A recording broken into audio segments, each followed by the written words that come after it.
Good evening and welcome to our final bulletin for today on Solent Sport News. It's 4 p.m. and I'm Stanley Ifekuche.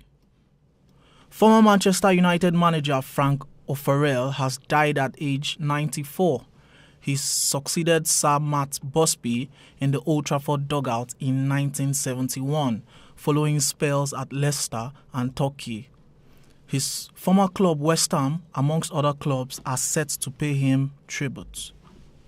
Russian President Vladimir Putin has been removed from all roles he held in the International Judo Federation, as sports continue to sanction Russia over the invasion of Ukraine. Businessman and compatriot Arkady Rosenberg has also been dropped by the sports governing body.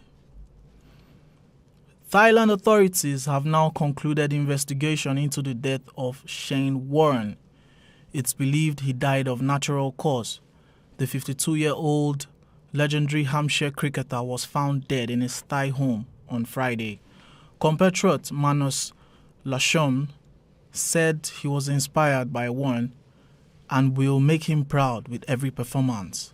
Our reporter Jordan Gregson reports. Shane Warne. Off only 2 or 3 paces, he bowls, and Gatting is taken on the pen. He's bowled. Shane Warne. Well, Gatting's still standing there. He can't believe it, but that must have turned. A character, a legend, a figurehead of cricket all around the world. That is Shane Warne's first delivery in a Test match in England. He left his legacy in the game by becoming the best bowler to ever play the game. He was a leg spinner that caught the eye of every fan that watched him. A little bit special, being able to bowl leggies out there. Obviously nowhere near as much turn there, but I turned a few, which gave me a little bit of excitement. I actually said to Warnie like that when one spun real big.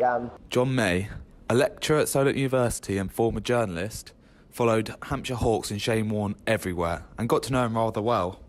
At the end of the day's play in a county championship match at Chelmsford, and this summed up Shane Warne for me. It was during his first season at Hampshire, and wherever he went in the country, crowds flocked to championship cricket matches in a way that they hadn't flocked to championship cricket matches for many years before. Fellow cricket professionals say that he definitely left his mark on the game. I never played with or against a better bowler, probably a more competitive person, and it was the marketability side of it as well. And he signed that first deal with Nike, and he's hanging out with Michael Jordan, and we're all sitting back in awe of what Shane was turning himself into. However, it was a ball of the century in 1993 at Old Trafford that really put him on the map. Ball to an orthodox field for a start, just a slip. There's a short cover. 3 other men on the offside saving the single. 3 on the on and deep backward square. First ball in Test cricket in England for Shane Warne. And he's done it. He started off with the most beautiful delivery. But it wasn't just his bowling ability that was noticed. One of the most asked questions is, what's your best sledge, what's your etc, etc. And I think sledging is a real fine art. It's something humorous, it's quick, it's a moment. It's not something you sort of premeditate. Australian cricket has lost a true legend at the young age of 52. Warnie will be remembered as one of the best on the pitch and off it. I know Murray's overtaken him in terms of the number of wickets taken, but I don't think you can disguise the fact that Shane Warne was really the spin bowler who changed cricket. And it was a lot of fun just watching him play. A real privilege to have that window on the world, just watching him bowl every single day. It was just an education. The people of Southampton will always remember him well. So when the news came out, I was a bit sad really. So he was such a good cricket player. Unfortunately, he was rather good at bowling and skittled England out a few times. But no, he was one of life's characters, and it was a great shame somebody dies that young. He's a fabulous cricketer, fabulous, really competitive, good stuff. But shame he's gone so early. Shane Warne, 1969 to 2022. Warne, as you'd expect, is being surrounded by Australia's fieldsmen. They're all clapping on the back. The EPL is back tonight with Spurs hosting Everton. This fixture is just as important to both parties. Spurs look to finish in top 4 while Everton seek to escape relegation. Toffee's boss Frank Lampard says he enjoyed playing against Tottenham as a player. Speaking to Ashley Cole this morning, and he expects maybe worse than me.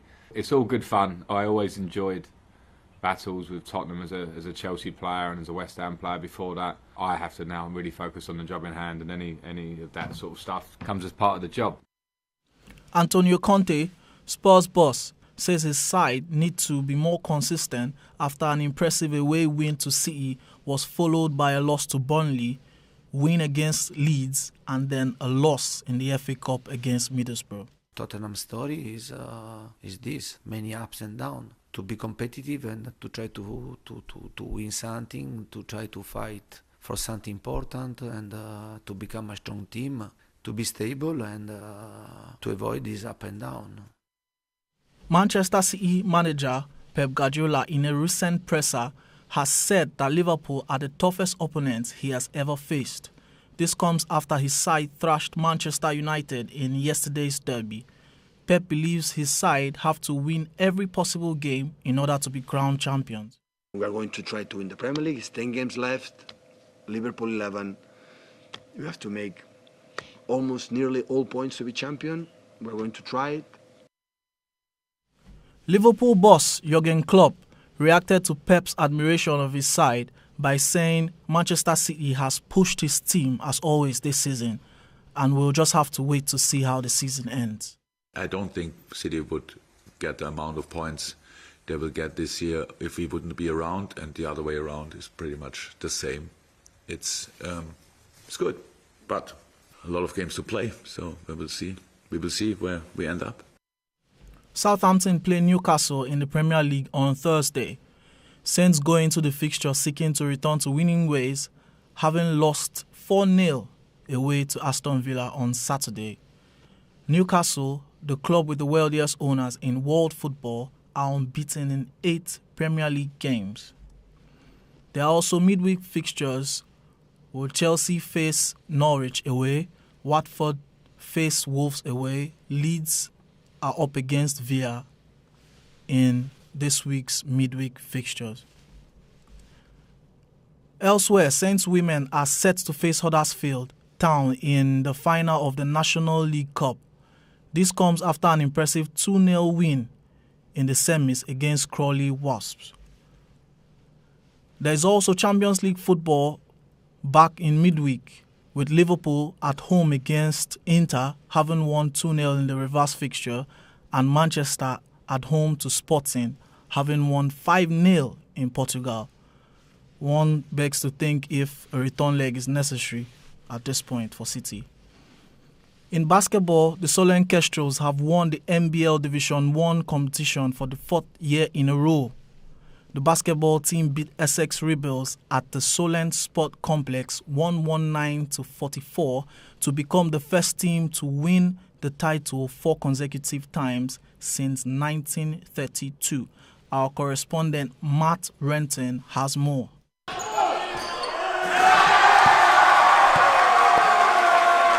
The record-breaking ballers.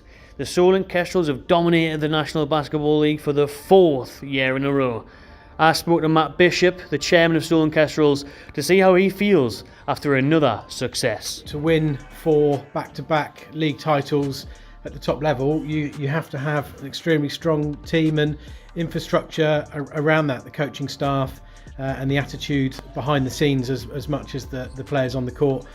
So yeah, they are a phenomenal group of guys, but we didn't actually win the league in our game on Sunday until another result went our way later in the evening. So we found out at about 6:30 in the evening, based on another result, that we'd actually won the league. For a chance to get up close and personal with the star players and the trophy, Matt explains how you can get involved. We're planned to do some things on Saturday, so that's our last home game. We entertain Oaklands at 6 o'clock here in the complex. So we will have the trophy presented to the team after the game. We'll look to get some fan photos and stuff at half-time, an opportunity for fans to engage and be part of those photos and stuff. Are the Kestrels too good for this league? And could they move up into the BBL? Yes, we believe, on paper and on the court, we have a team of individuals that could compete in the BBL. but it's not just about the on-court playing to be part of the BBL. It's a franchise league.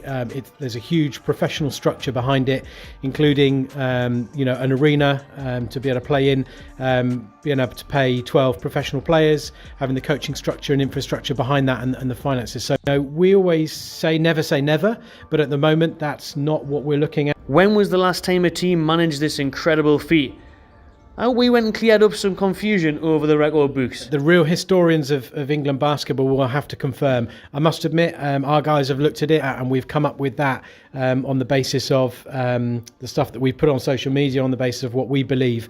But there's a couple of guys within the basketball history world that will definitely in the next coming days clear that up for everyone. So, but yeah, it's certainly a huge feat to do 4 on the trot. And we believe it's a real big part of history, and certainly for the Solent area. It's a great time to be a Kestrel, and the future looks very bright indeed for the Solent basketball side. Matthew Renton, Solent Sports News. On to Motorsport now. There's been concerns of possible marginalisation in Extreme E, an FIA-sanctioned sport. Extreme E and Dakar Rally legend Jutta Kleinschmidt speaks about her time in the sports and how women could have more time behind the wheel. Jody Wood reports.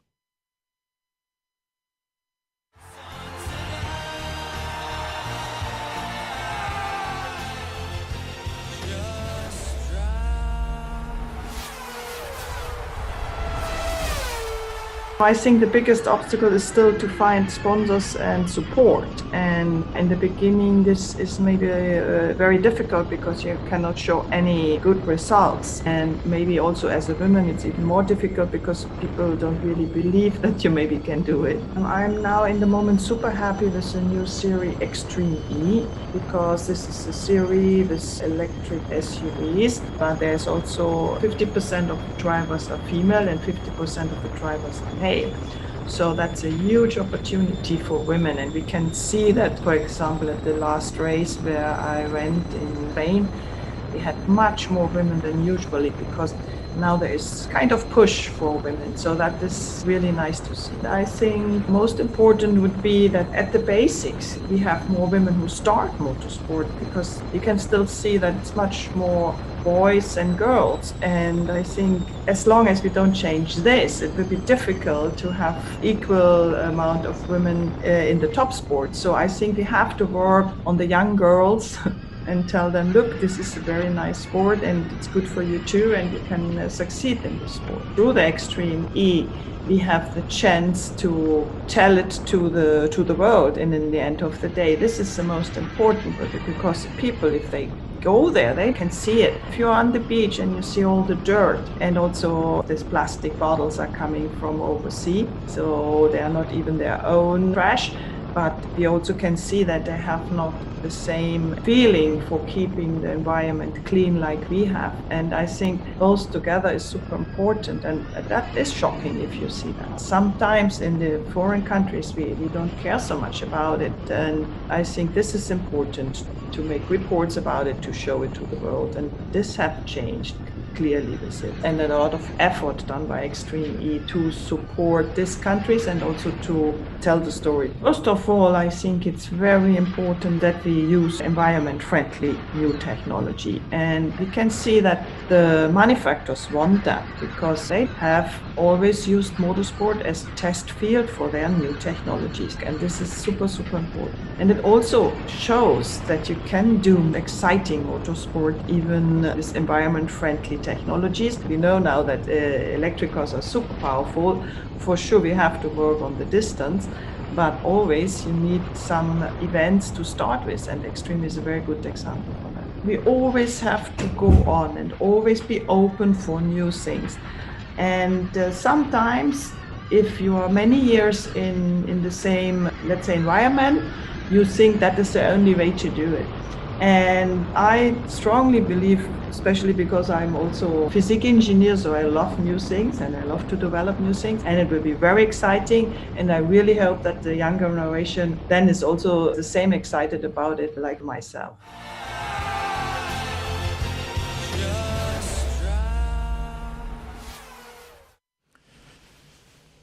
On to Paralympics now. It's now 5 medals won for Team Great Britain in the Winter Paralympics this year, after Alpine skier Menna Fitzpatrick won her second medal in Beijing. Britain's wheelchair curlers have beaten Switzerland 15-1 to make it 2 wins from 3 round-robin matches this morning. That's all from us today. Make sure to follow us on Solent, on sportjournalism.co.uk, and come back next Monday for more. Thank you.